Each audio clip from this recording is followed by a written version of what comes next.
Mesdames, Messieurs, bonsoir. C'est depuis le mercredi 8 août dernier que la Commission électorale nationale indépendante a clôturé avec le dépôt des candidatures pour la présidentielle et les législatives nationales. Ils sont 26, ces candidats à vouloir briguer la magistrature suprême. Parmi les 26 figure M. Emmanuel Ramazani Shadari, c'est le candidat désigné par le chef de l'État, Joseph Kabila, pour représenter le Front commun pour le Congo. Mesdames, Messieurs, aujourd'hui, dans cette émission, nous avons parlé de ce choix avec le pasteur Daniel Ngoï Mulunda. Il est le président honoraire de la Commission électorale nationale indépendante. Bienvenue, pasteur. Merci beaucoup. J'imagine que vous étiez surpris, comme tout le monde, hein, en voyant la désignation d'Emmanuel Shadari comme candidat du FCC. D'abord, je voudrais commencer par saluer avec beaucoup de respect et de considération la décision prise par le chef de l'État. Il a montré à la face du monde qu'il respecte sa parole, que c'est un homme de parole. Tout le monde n'a pas détecté ça. La plupart des gens se posaient des questions. La plupart des gens mettaient en doute sa parole. Mais aujourd'hui, par cette décision-là, de désigner un dauphin qui était tant attendu, mais les gens l'attendaient, mais ils n'y croyaient pas. Les gens parlaient de dauphin, mais ils n'y croyaient pas. Mais il a donné le nom, il a respecté la Constitution, et là, en tout cas, je salue le chef de l'État avec beaucoup de respect et d'admiration. Ce n'est pas un fait de hasard, non? On connaît les pressions, les marches, j'imagine. Je vois les marches du CLC en début d'année, les pressions internationales. Le chef de l'État n'a pas cédé à la pression. Au contraire, ce sont les gens qui ne le comprenaient pas, qui pensaient que la pression ferait marcher les choses. Et chaque fois, il brandissait la Constitution. Et comme le président ne parlait pas, il nous disait tout. Il disait à tout le monde que je vais respecter la Constitution. Mais les gens voulaient forcer les choses, qu'ils agissent de leur manière. Aujourd'hui, toutes ces marches-là, je le disais, c'est des marches inutiles. On a fait tuer les gens pour rien. Il y a des orphelins aujourd'hui pour rien. Et il y a des groupes d'opposants qui sont nés sur les intentions. On lui pétait les intentions et les gens ont agi sur les intentions. Aujourd'hui, en décembre, on a fait mourir les gens. On a des martyrs pour rien. Et les gens préparaient une catastrophe aujourd'hui. Il a prouvé que les gens étaient à côté. Les gens l'accusaient pour rien. Les gens lui prêtaient les intentions. Ce n'est pas la pression. Parce qu'il a commencé depuis avant. Et il est resté constant sur ce qu'il disait. Mais il fallait qu'il dise clairement que je ne veux pas briguer un troisième mandat. Et les marches n'auraient pas eu lieu. La Constitution le disait. Il le disait, je vais respecter la Constitution. Je me rappelle à un de ses points de presse, il a dit donner à cette personne la Constitution. La Constitution était claire. Et aujourd'hui, il a désarmé tout le monde. Et il a respecté ces paroles-là. Moi-même, un jour, je parlais avec lui. Il m'a dit clairement, pasteur Mulunda, tu me vois, moi, violer cette Constitution que j'ai moi-même promulguée. Il me l'a dit à moi. Quand j'ai parlé, j'ai échangé avec lui. Il dit, je ne peux pas violer la Constitution que moi-même j'ai promulguée. Les gens n'ont pas cru en lui. Les gens sont habitués aux dirigeants margoulins. C'est ça le problème. L'Afrique a beaucoup de dirigeants qui changent. Et qui, selon les circonstances, ils s'accordent ici. Mais Kabila est resté constant. Dès le début, ceux qui l'ont suivi, depuis 2001, il est resté constant. Mais nous, les Congolais, on ne l'a pas compris. Nous l'avons pris pour d'autres dirigeants, d'autres pays qui changent au fur des circonstances.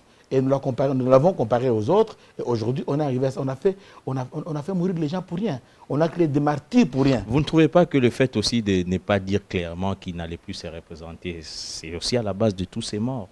Non, écoutez, la Constitution est là. Aujourd'hui, maintenant, nous sommes où aujourd'hui? Et surtout que ces lieutenants disaient que Oumela, Totondi, Onanouté, tout ça, ils ne disaient rien. C'était normal que les gens pensent qu'ils n'allaient pas respecter la Constitution. Mais aujourd'hui, il a démenti tout le monde. Il a démenti tout le monde. Et vous voyez comment il est parti. D'ailleurs, quand vous commencez à suivre le cheminement de ces actes, vous commencez par mettre, d'abord, il met Shadari comme vice-premier ministre, ministre de l'Intérieur. Maintenant, j'ai analysé par la suite. Il le préparait à connaître le pays, à connaître l'administration du pays. Et là, il l'a préparé. Personne ne comprenait, même pas Shadari lui-même. Et puis, il le met à la tête du parti. À la tête du parti, c'est pour le préparer à haranguer avec les gens, à parler avec les gens, à convaincre avec les gens, qu'ils découvrent le pays dans sa dimension politique, dans sa dimension des masses. Il l'a préparé. Mais il ne disait à personne. Même le concernant lui-même, je pense qu'il était surpris.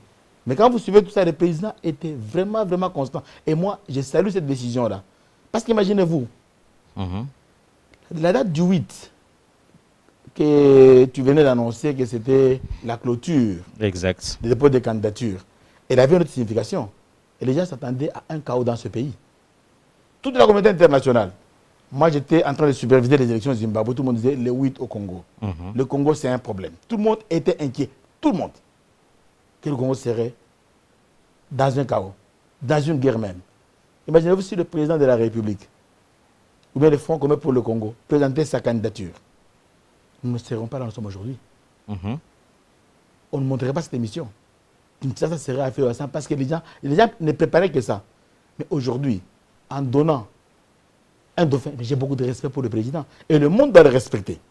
Aujourd'hui, moi, je les range dans la catégorie des grands, comme les Barack Obama, comme les grands. Aujourd'hui, Kabila, il a prouvé les grands.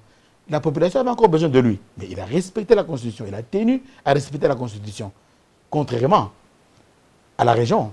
C'est moi, en tout cas, vraiment, j'ai doublement respect pour lui. D'abord, il a tenu sa parole.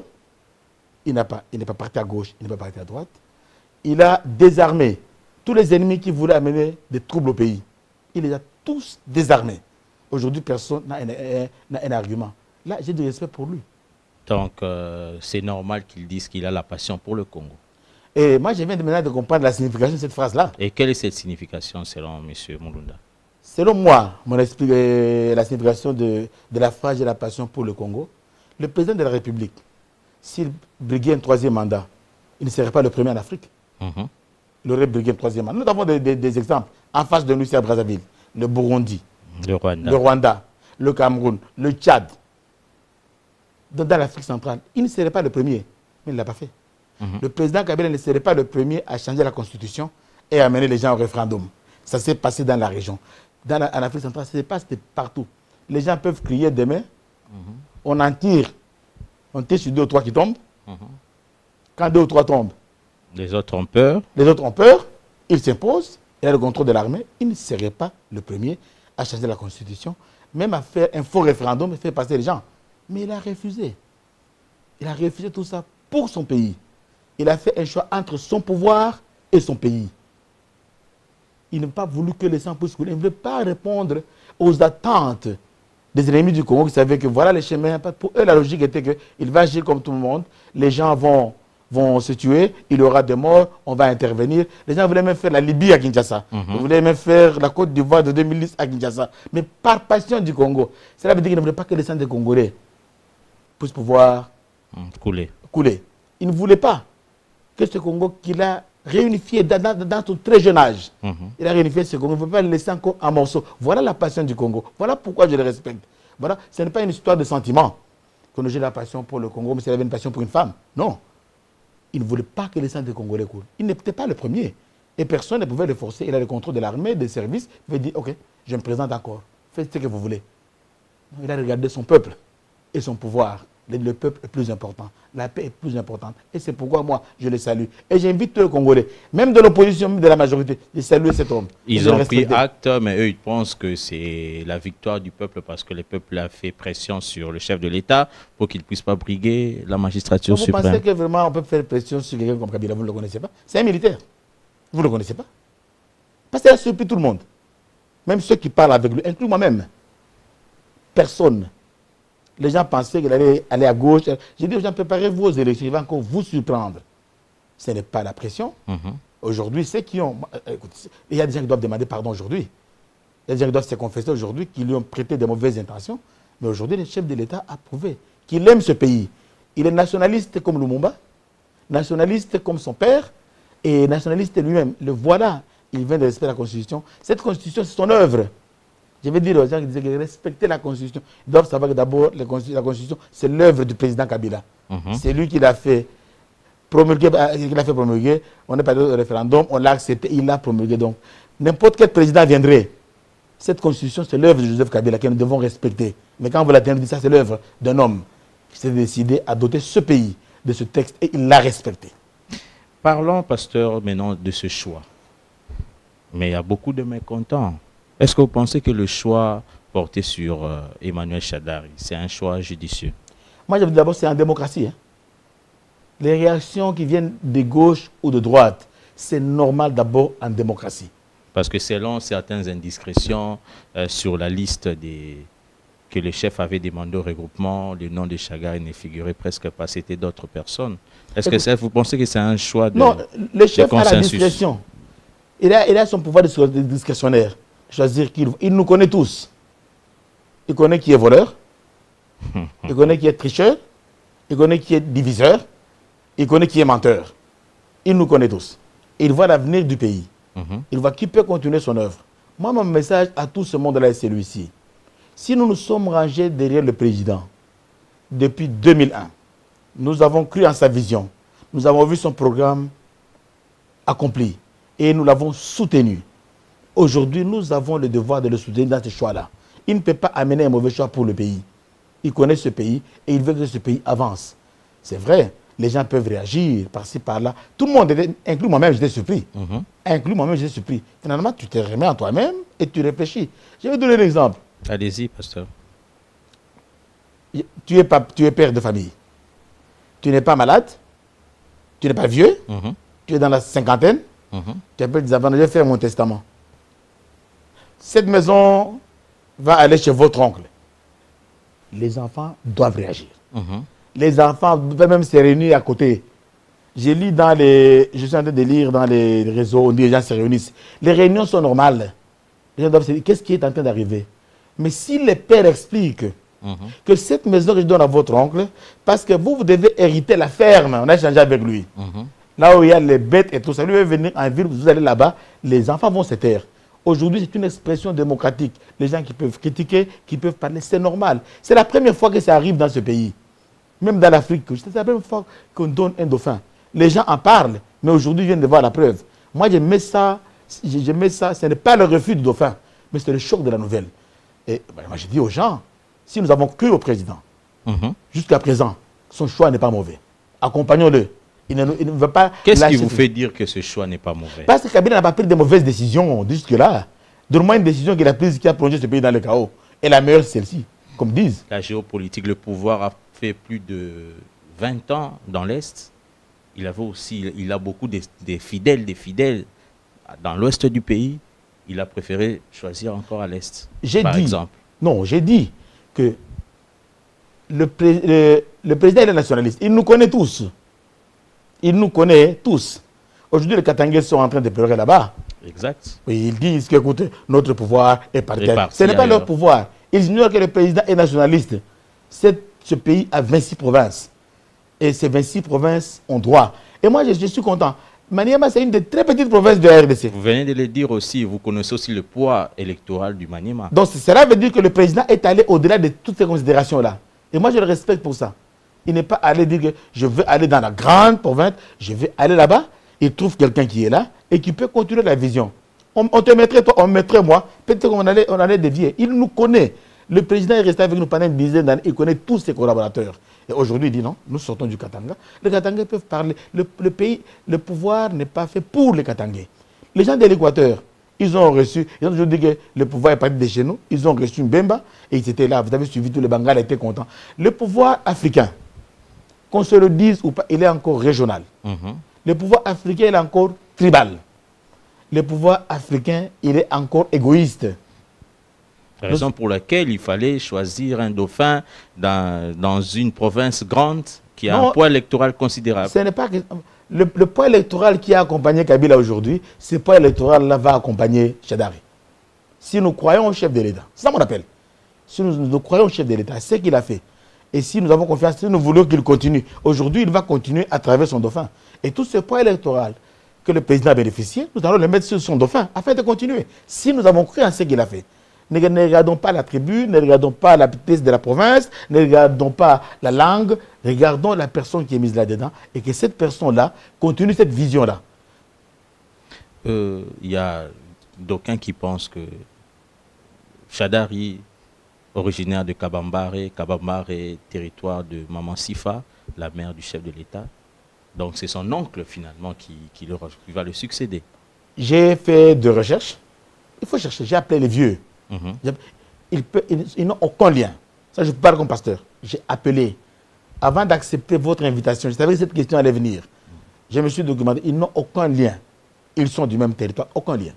D'ailleurs, j'ai appris que le président a découvert Chadari seulement quand ils étaient déjà ici à Kinshasa. Il ne le connaissait même pas. Il a découvert ici, quand il est passé dans les différentes fonctions, il a découvert ici. Il ne le connaissait même pas avant. Donc les gens sont en train de dire sur le même territoire, mais je vous dis que moi je me suis documenté, moi je me suis renseigné, ils n'ont aucun lien de famille avec un massif. Vous avez raison, pasteur. Moi je vous dis que je me suis documenté. Je ne peux pas... Écoute, dans le pouvoir de je pas quitter le nation... cercle familial, non, il fallait prendre l'oncle, maman est du Maniema et de Kabamba. Moi, Mulunda, on me connaît comme cousin de Kabila, non? Vous me connaissez comme cousin de Kabila, j'étais son frère. J'ai difficile à vous expliquer, vous la presse. Il est son oncle, il est son frère. Moi, j'ai dit non, je suis de Malé Mankourou. Ma mère est de Moulongo, mon père est de Kilumbangoy, et je suis de Ngoïmani. Les gens ne croyaient pas à ça. Ils disent, ma mère, mon père s'est remarié à Ankoro, c'est ma mère, ma marâtre qui est d'Ankoro. Il n'a rien à voir avec moi. Elle aussi n'est pas de la famille. Donc, c'est facile de coller aux gens les choses. Moi, je vous dis que moi, je me suis documenté, ça n'a rien à voir. Nous devons juger Chadari sur ses œuvres. Aujourd'hui, les points forts de Chadari, c'est quoi, par exemple, selon vous? Écoute, ce n'est pas moi qui l'ai choisi. Je n'ai pas travaillé avec lui. Je ne peux pas aujourd'hui commencer à dire des histoires que je ne connais pas. Vous me connaissez avec beaucoup de réserve. Moi, j'ai envie de respecter. Il y a cette émission, je voudrais que les Congolais, c'est l'œuvre que le chef de l'État, la décision qu'il a prise, qui aujourd'hui les Congolais semblent un peu ignorer que le président a pris une grande décision et qui a changé ce pays. Et c'est lui qui vient maintenant de nous faire passer de la démocratie naissante à la consolidation de la démocratie. Et Chadari, je n'ai pas travaillé avec lui, je ne suis pas du PPRD, je ne suis pas dans l'administration, je n'ai pas travaillé avec lui. Mais moi, j'ai la foi dans les choix que le chef a fait. Parce que je ne pense pas que le chef va donner ce pays dans les mains de quelqu'un qui va le faire chuter. Vous croyez, vous avez foi au choix du chef, mais on sait aussi que dans le passé récent, le chef avait fait confiance à quelqu'un qui l'avait trahi après. On prend Moïse Katumbi, il a trahi après. Vous ne pensez pas que Chadari aujourd'hui aussi, demain, après avoir pris le pouvoir, peut trahir le chef? Le cœur de l'homme est tortueux. L'homme reste l'homme. Le cœur de l'homme est tortueux. Je ne peux pas jurer sur la fidélité éternelle. Là, je serais un grand menteur et j'aurais honte de revenir ici. Je pense qu'aujourd'hui, il a mérité sa confiance. Il faut qu'il la mérite. Et nous qui nous décidons de l'accompagner, nous ne l'accompagnons pas à cause de lui. Je vais le répéter ici. Je ne l'accompagne pas Chadari parce que je le connais, parce que je l'aime. Je veux soutenir Chadari parce que le président nous l'a donné. C'est à cause du président. Il venait de lui-même. Je ne pense pas s'il va avoir 5 ou 6 voix. Mais il vient. Il est endossé par le président que moi, je soutiens, que moi, j'accompagne. Et c'est pour cela que moi... Là, il y a une nuance. Hein? Il y a très une nuance. Donc, vous le choisissez, vous allez le soutenir parce que c'est le chef qui l'a choisi. Bien sûr. C'est tout. Et ça, c'est ça. Si je disais autre chose, je vous mentirais. S'il sortait de lui-même et se met déposé là-bas, je vous mentirais. Mais quand le chef de nous tous, il va le choisir sur celui-là, il a une raison. Il nous connaît tous. Je dis, il nous connaît tous. Il connaît qui est voleur, il connaît qui est tricheur, qui est menteur, qui est diviseur, qui est calomnieur. Quand on lui envoie les SMS, qui accuse, qui est accusateur, il nous connaît nous tous. S'il l'a choisi, c'est parce qu'il sait que cet homme peut continuer la vision. Voilà la base sur laquelle moi j'appelle les miens et la population congolaise d'accompagner le chef de l'État dans ce choix-là. C'est tout.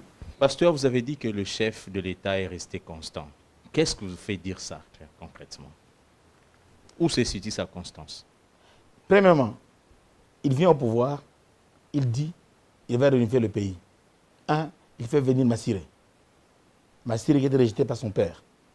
Massiré vient et on va au dialogue intercongolais. Il va réunifier le pays. Pour réunifier le pays, il fait créer une formule inexistante au monde, le 1+4, afin d'amener ce pays dans la paix. Il nous promet les élections, que vous aurez des élections. Et nous les avons eues. Je me rappelle, il y a des collègues paix à leur âme qui ne sont plus là, la clause qui disait que le mandat du chef de l'État est de 5 ans renouvelable une fois. On lui avait dit ça. Monsieur le Président. Et les témoins qui sont encore vivants savent. Au début, il dit non, non, ça, ce n'est pas bien. Mettez 5 ans renouvelable, il dit monsieur, mettez renouvelable une fois. C'est lui. Je le dis aujourd'hui à la nation congolaise. Les collègues à nous, voyez déjà le danger qui venait après 2 ans, avaient proposé au chef de l'État qu'on dise le mandat du chef d'État de 5 ans renouvelable. Il a dit non, monsieur, vous mettez renouvelable une fois. C'est la démocratie. Si les gens ne le savaient pas, je le dis aujourd'hui. Il nous amène aux élections. Nous allons aux élections.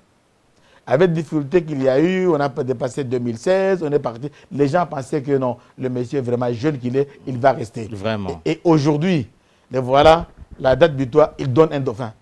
Voilà le parcours, comment est-ce que le monsieur a... Il a organisé les dialogues pour chercher à se maintenir au pouvoir. Là, vous oubliez. Quel dialogue pour maintenir? Non. Les deux dialogues là. Non, c'était pour harmoniser les vues. Les gens ne s'entendaient pas, les gens ne l'ont pas compris. Il y avait une grande tension. Il fallait que les gens s'entendent, parce que les élections n'ont pas eu lieu. Le dialogue est venu parce que les élections n'avaient pas eu lieu dans les temps constitutionnels. Comment est-ce qu'on devait aller, parce qu'on a dépassé le temps. La CENI n'a pas organisé les élections. Qu'est-ce que nous devons faire ensemble? C'était le but pour lequel il a amené les Congolais ensemble. On a dit, qu'est-ce que nous faisons? On arrive au premier dialogue. Dans le dialogue était un. Le deuxième dialogue. C'était le complément du premier. Le deuxième dialogue avait pour but seulement d'inclure les autres. Et mes collègues prêtres et évêques ont détourné ça en y mettant autre chose pour pouvoir forcer le président. On a mis des clauses dans cet accord-là qui visaient une personne, sans savoir ce que la personne pensait. Donc, ces dialogues étaient pour voir comment est-ce que nous gérons le pays après le délai constitutionnel, parce que les élections n'ont pas eu lieu. Ce n'était pas pour se maintenir au pouvoir, non. Aujourd'hui, il l'a prouvé, le voilà. Il a démenti nous tous. Mais entre nous, n'est-ce pas là aussi un danger pour lui de laisser comme ça? Un danger pourquoi? Je l'ai vu la fois passer à Bandal. Hein. Il regardait les routes. Les gens l'ont ovationné. Moi, je vois qu'il est plus libre maintenant, qu'il est aéré maintenant. Il peut aller au grand marché. Il n'est plus un danger pour personne. Il vous dit, faites vos élections et nous y allons. Il y a beaucoup de gens qui l'attendent avec des procès. Quel procès il a tué qui? Il a tué qui? Dites-moi, le procès de quoi? Et c'est ça. C'est ce qui fait que un monsieur qui a un petit cœur, un monsieur qui se reproche ne va pas partir. Ils vont s'accrocher au pouvoir. Il ne se reproche de rien. Il dit, je reste constant. La Constitution est là. Je l'ai promulguée. C'est mon œuvre. À moi, on la constitue. On la respecte. À moins qu'il y ait un deuxième président qui viendrait, qui peut modifier. Lui a trouvé que ça aurait été un sacrilège. Moi-même, je promulgue cette Constitution. Je la mets au référendum et que je la viole. Non, je ne la violerai pas. Donc, il n'a peur de rien. Il a fait son travail. Et le travail a été fait. Il y a beaucoup de gens qui prétendent, qui pensent qu'il doit aller à la CPI après. Qu'est-ce qu'il a fait? Dites-moi, il a fait quoi? Il a fait quoi? Il y a des gens qui doivent aller à la CPI. La CENCO doit aller à la CPI. Elle a fait tuer les gens ici. Moi, je le dis, hein. Je pense que les gens doivent vraiment... Je pense qu'il y a des gens qui sont me contre, je dis la vérité. C'est eux qui ont poussé les gens à la mort. Vous amenez les gens à la mort, pourquoi? Mais la cause pour laquelle vous amenez les gens à la mort n'existe pas. Ils ont créé l'opposition, ça n'existe pas. Le monsieur va se maintenir, ça n'existe pas. L'accord de la Saint-Sylvestre, surtout avec le gouvernement, on a dû débaucher les autres qui n'étaient pas des candidats désignés au niveau de l'opposition pour devenir Premier ministre. Mon ami, je voudrais vous dire que qui était Tchibala dans le temps? Il était qui? Il venait d'où Tchibala? J'ai jamais vu Tchibala au PPRD. Hein. Il était bras droit des choses de... D'Étienne Tshisekedi. Olengankoye. C'est lui qui a mené la théorie des Soso, Nandeke. Il a insulté dans ce pays. Il n'y a plus opposant que cela. Parce que les gens ont fait les histoires, ils ont calculé sur les aides sur des personnes. Ce n'est pas ça la démocratie. Ils viennent de l'opposition. Et moi, je les respecte. Ils ont vu l'intérêt du pays. Mettons-nous ensemble pour que les choses avancent. Au lieu de tergiverser, chaque fois on tourne. Il n'y a que l'opposition qui nous dit que non. Ils pensent que s'opposer à dire non, non, non. Ils ne sont même pas prêts à diriger le pays. Mais ils ont pris une décision courageuse. Allons-y pour que les choses avancent. C'est parce que Bruno Tchibala a accepté. C'est parce que Renko a accepté qu'on arrive aujourd'hui aux élections. Mais si on restait toujours dans cet ambiguïté, c'est celui-là, c'est demain, ce sont les marches. Cette opposition-là des marches et des protestations n'a pas de place. Moi, je salue ces citoyens-là, tous ceux de l'opposition aujourd'hui, même ceux qui sont au gouvernement. Je les salue. Ils ont regardé l'intérêt du pays et on a avancé. Nous voici à la porte des élections. Chadari, dauphin de Joseph Kabila, il hérite aussi du bilan du chef de l'État que l'opposition juge des catastrophiques, hein, avec la guerre à l'Est qui ne finit pas, le social de la population qui est toujours précaire. N'est-ce pas là une patate douce, chaude qu'on laisse à Chadari? Mais il hérite, tu hérites, et le bilan est le positif et le négatif. Si c'était vous, est-ce que vous allez accepter avec tout ce bilan-là? Heureusement que je suis pasteur et je suis syndicaliste du peuple. Mon combat à moi, c'est la nourriture. Et vous savez c'est les foufous, c'est les bomous, ainsi de suite. Le Congolais moyen ne mange pas à sa faim. Et c'est pourquoi je suis au centre, c'est pourquoi je suis centriste, et c'est pourquoi je me prépare à ce que je parle pour le peuple afin que ces questions-là trouvent des solutions. Si je me suis engagé, je me suis dit que avec la Bible à l'église comme ça n'ira pas. La Bible nous inspire de bonnes choses. donne-nous aujourd'hui notre pain quotidien. C'est la prière de Jésus. Il n'a pas dit que donne-nous notre pain tous les 3 jours. Ou bien que papa reste affamé. La prière de Jésus. Cette prière-là doit s'appliquer dans les politiques que nous faisons. Et c'est pourquoi moi je m'engage dans la députation pour que nous puissions qu'il y ait des lois qui permettent aux Congolais de manger. Et c'est pour cela que moi j'ai salué la signature du nouveau code minier. N'importe quel président passerait demain. Il va dans cette même politique de demander les taxes. Si on ne peut pas appliquer le code minier, ce pays ne changera pas. Mais nous avons une grande opportunité, un grand cadeau. L'indépendance économique que le président Kabila vient d'amorcer avec ce code minier. C'est par ce code minier-là que le prochain président, qu'il soit Chadar ou quelqu'un d'autre, peut pouvoir maintenant avancer. Les impérialistes voulaient qu'il y ait des troubles au 8 août pour pouvoir tuer ce code minier-là. J'ai voyagé, je parle, les gens sont mécontents du code minier. Pour eux, ce ne sont pas les élections. Pour eux, il faut tuer ce code minier-là. On ne peut pas trouver de solution s'il n'y a pas de code minier. Si on me met aujourd'hui Premier ministre avec le code minier, je vais prendre. Vraiment, demain, tu seras ministre de communication. C'est une prophétie. Hein? Mais si on met seulement au pouvoir, seulement comme ça, pour moi-même, je peux avoir le pouvoir pour moi-même, pour mon église, pour mon parti, mais c'est égoïste. Aujourd'hui, en promulguant ce code minier-là, le chef de l'État vient d'amorcer une indépendance économique. Et je voudrais que les gens comprennent. À part ça, nous devons protéger ce code minier-là. Et que le président qui sera élu puisse le mettre en application. Et que finalement, un jour, que notre code minier soit protégé dans la Constitution. C'est là que viendra la nourriture. Allez seulement comme ça, vous allez aller de bilan en bilan, de président en président, il n'y aura pas de solution. Les silences du chef, là, était-ce une force ou une faiblesse pour lui? Très grande force. Très grande force. Parce qu'il a toujours été mal compris, parce qu'il ne parle pas. Et aujourd'hui, c'est une faiblesse alors? Non. Aujourd'hui, il a prouvé au monde que c'est une force. Les gens, parfois on parle pour rien. Les Angolais sont allés autour du président Macron, parler du Congo. Lui, il s'est regardé. Les gens, il les regardait. Aujourd'hui, tous saluent un grand homme. Le monde entier salue un grand homme. Aujourd'hui, il a prouvé qu'il est un grand homme. Parfois, les bavards, comme nous lançons un mot de trop, qui peut briller le pays. Mais lui, c'était avant de donner un mot, il le donne, et c'est un mot qui est constant. Aujourd'hui, le chef de l'État a fait plus de 15 ans à la tête du pays. Qu'est-ce que vous pouvez reprocher, vous lui reprochez durant les 15 ans, qu'il n'a pas pu faire? Non, lui-même l'a dit, la situation économique, le quotidien des Congolais n'a pas changé. Les salaires n'ont pas avancé. Je pense que c'est en voyant ces choses-là qu'il a dit que la solution est que les Congolais s'approprient leur mine. Il a ouvert la voie de la solution. Vraiment, les salaires sont très bas, sont minables au pays. Les gens ne mangent pas, les gens ne sont pas bons. Il a regardé, dit, l'unique solution est que je donne aux Congolais la souveraineté de leurs minéraux et que les revenus de leurs minéraux reviennent à eux. Il vient de laisser les boches, la solution. Le président qui sera élu, qu'il soit Chadar ou un autre, il a maintenant une voie par laquelle les gens peuvent, les questions que le président Kabila, les choses que le président Kabila n'a pas réalisées, le prochain président va réaliser. Le prochain président, parce qu'on veut de lui donner la solution en main.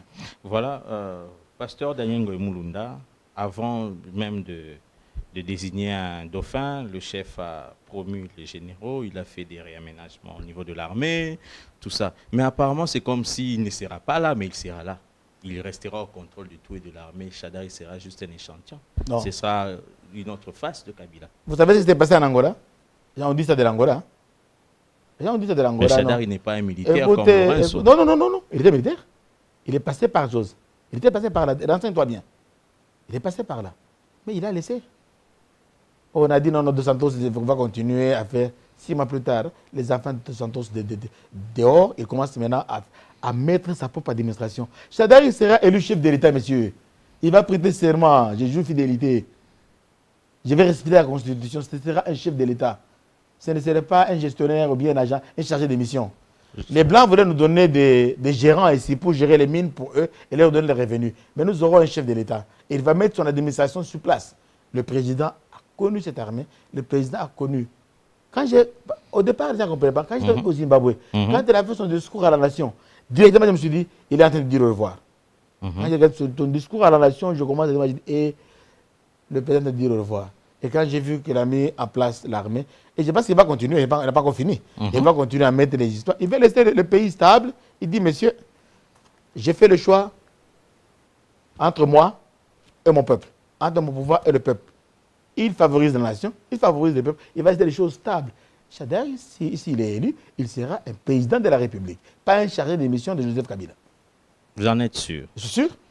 Il a été fabriqué par Joseph Kabila? Les exemples sont légion. On sait ce qui s'est passé en Zambie. Il y a beaucoup de choses qui marchent. Il va travailler avec un chef d'état-major nommé par Kabila? Non, il peut changer. Il est chef de l'État. Est-ce qu'il aura ce pouvoir-là? Quand il est élu... Parce que l'opinion voit mal Emmanuel Ramazani Shadari dire non à Joseph Kabila après avoir pris le pouvoir. Je vous donne-nous le temps. Nous reviendrons, toi et moi, quand il va signer les ordonnances, et je vais te poser la question. Ce ne serait pas un chargé de mission, Shadari sera un chef de l'État, élu par le peuple congolais. Ce n'est pas un chef de l'État désigné. Il n'est que dauphin désigné. Mais il sera élu par le peuple congolais. Il aura le mandat du peuple congolais, parce que c'est Joseph Kabila. Le président lui donne la confiance, parce qu'il est dans sa vision, parce qu'il le trouve qu'il est bon, qu'il mérite, et il lui donne. Mais c'est au peuple congolais maintenant de lui donner mandat. Il peut peut-être élire une autre personne. Qui sait? Il peut élire une autre personne, et cette personne va faire le travail. Si Shadari est élu, et ce que je souhaite qu'il soit élu, s'il est élu, il sera un président plein. Il ne sera pas un chargé de mission. Avant qu'il soit élu, le Katanga doit accepter le Bandundu, tout ça. Mais au Katanga, comment corriger cette frustration? Parce qu'il y en a au niveau du Katanga. Je vous ai parlé que ce sont des réactions qui sont normales. Mais le Katanga a été la base de celui qui a mis Shadari là-bas. Et c'est question d'explication, c'est question de comprendre. Ils n'ont qu'à faire le choix. Je vous ai dit ça à la télévision. Quand vous prenez celui-ci, vous mettez là-bas, dans la balance, vous allez partir où? J'ai posé une question à ma collègue ce matin. J'ai mis tous les candidats là, dit. Entre celui-ci et celui-ci, ah non. Ah non. Le Katanga, il y a une histoire du Katanga. N'oubliez pas que le Katanga a une histoire qui commence depuis les indépendances. Je ne vois pas que cette histoire ne va pas se briser aujourd'hui. Ce n'est pas l'émission d'aujourd'hui. Donc moi, j'ai confiance aux Katangais avec leur chef. Parce que s'ils réagissent, parce qu'ils l'aiment encore. Ils voulaient qu'il continue. Il y avait des slogans comme Chikata, Romela, Chikata, Ija, beaucoup de slogans. Quand j'arrivais à Lumbashi, c'était partout. Mais ils les regardaient. Dis-nous, moi, je ne suis pas dans ça. Mais cela, ils l'ont accompagné. Si nous l'avons accompagné, nous, Katangais, nous, Congolais, nous l'avons accompagné dans son projet. Et aujourd'hui, il a laissé le pays à un niveau très avancé. Faisons-lui confiance que son choix n'est pas mauvais. C'est ça mon message. Le Bandundu qu'il a accompagné avec le Palu pensait que le dauphin viendrait du Palu, mais finalement, c'est du PPRD. Un autre déçu. Je vous dis, il y a beaucoup de déçus. Mais je vous ai dit une chose au départ. Le président nous connaît. Il nous connaît. Il connaît ceux qui sont sincères. Il connaît... C'est comme toi. Si tu veux partir demain, tu dois aller faire des études. Tu as des oncles, tu as des petits frères, des choses. Tu peux trouver que non. Tu peux prendre ton assistant là, à Biwan, reste avec ma famille. Parce que tu le connais. C'est question de connaître la personne. Il nous connaît tous. Aujourd'hui, si lui-même s'est écarté pour le pays, il peut avoir déçu d'autres ambitions, mais il regarde la nation congolaise. Il n'est pas là pour plaire tout le monde. Il a regardé la nation congolaise.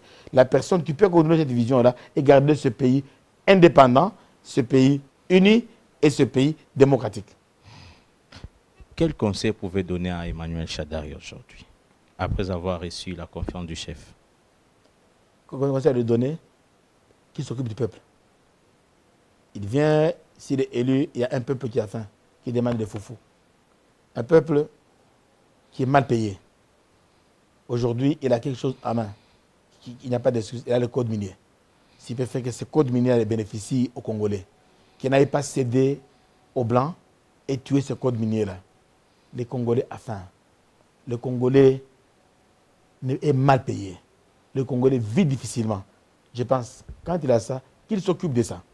Et qu'il continue cette vision-là nationaliste. Ce pays-ci, le pouvoir n'est pas aux gens de Maniema, je vais le lui dire. Le pouvoir, ce n'est pas pour le Maniema, ce n'est pas pour Kassongo, ce pouvoir, c'est pour la RDC. S'il est élu, il est président de la République, il est chef de l'État congolais, qu'il s'occupe de tout le Congolais et qu'il devienne père de la nation congolaise. Il y a aussi une formule qui passe dans la tête des Congolais. Le chef de l'État, Joseph Kabila, va céder. Il a désigné un dauphin. Automatiquement, il est sénateur à vie. lors de la prochaine législature, il est élu président du Sénat, automatiquement, Chadar est indisponible et finalement, lui reprend le pouvoir. Donc, il va jouer sa carte. Tout est bien calculé pour qu'il puisse diriger, après quelque temps, le pouvoir. Est-ce que les Congolais fatigués à lui prêter des mauvaises intentions? On l'a fait pendant tous ces temps. Il ne sera pas dauphin. Et il n'aura pas de dauphin. Il va se présenter. Il va changer la constitution. Pas de référendum. Vous mettez même dans vos accords des référendums qui n'existent pas. Pourquoi on ne peut pas faire confiance à sa bonne foi? Pourquoi? Pourquoi ne peut-il pas se fatiguer et rester? Aujourd'hui, saluons cet homme congolais, qu'on arrête à lui prêter de mauvaises intentions. Il vient de poser un acte qui doit maintenant nous pousser à le voir différemment. Kabila ayant désigné dauphin aujourd'hui, ayant refusé de se présenter, aujourd'hui nous devons les définir différemment. Ne les définissons plus avec les suspicions. Nous devons le saluer aujourd'hui. Nous devons le remercier aujourd'hui et voir en lui un espoir pour ce pays. Et demander aux autres dirigeants qui aspirent au pouvoir, des candidats, de le voir comme modèle. Et même le monde entier aujourd'hui le regarde comme modèle. Personne ne croyait. Et nous ne devons pas continuer à lui donner les intentions. Il va faire. Ce n'est pas un calculateur politique. Je pense que l'acte qu'il a posé aujourd'hui devait nous pousser, nous tous, à savoir que ça, c'est un homme intègre. Kabila garde la parole. Kabila, il est intègre. Toutes ces questions-là, ce sont les peurs des gens. Les peurs pour chercher quoi? Parce que c'est une formule aussi qui peut se faire. Mais pourquoi est-ce que la formule de la révision constitutionnelle pouvait se faire? Le troisième mandat pouvait se faire. Les exemples sont légion. Je parlais avec un grand ministre africain pendant les élections du Zimbabwe. Et il a dit, la communauté internationale fait 2 poids 2 mesures. Parce que le Rwanda, un grand ministre de la SADC, le Rwanda l'a fait, tout le monde l'a fait. Pourquoi est-ce qu'on fait la pression sur Kabila? Un ministre m'a dit ça. Et s'il le fait, ce ne sera pas la fin du monde. Donc, s'il le faisait aujourd'hui, ne pensez pas que la SADC allait l'accuser, non. Mais il a surpris tout le monde. Le silence qu'il gardait ici, les gens spéculaient dans le sommet, on lui a fait pression. Les sommets faisaient son travail normal. Mais aujourd'hui, il a surpris la SADC, il a surpris la communauté internationale, il a surpris tous ces accusateurs. Donc, est-ce qu'on peut aujourd'hui, j'ai supplie le peuple congolais, maintenant de lui faire confiance, savoir qu'il n'est pas un malhonnête, que ce monsieur est sincère, il garde sa parole. Et moi, vraiment, je les salue avec beaucoup de respect. Est-ce que nous pouvons changer notre manière de voir Kabila aujourd'hui par rapport à hier? C'est ça ce qui est important. Mais si nous continuons toujours, non, il fait un calcul, il fait ça. La loi sur le statut de chef d'État a été promulguée. Exact. Donc il est garanti. Tout est là, il n'a pas à chercher. Il avait préparé son départ. Est-ce que vous ne voyez pas le cheminement de son départ? Le cheminement est là. Il a fait le discours, on a promulgué la loi, il a fait venir une session extraordinaire de l'Assemblée nationale. Le monsieur est parti. Pourquoi continuer à lui donner de mauvaises intentions? Est-ce qu'il ne va pas regretter la décision qu'il a prise? Au contraire, le monde entier va le saluer, va être un des très grands présidents. Je vous dis la vérité. À 47 ans, il a encore la vie devant lui. Hein. C'était l'argument des détracteurs et de beaucoup de gens que, comme il est jeune, il peut continuer. Aujourd'hui, il vient de démentir tout le monde.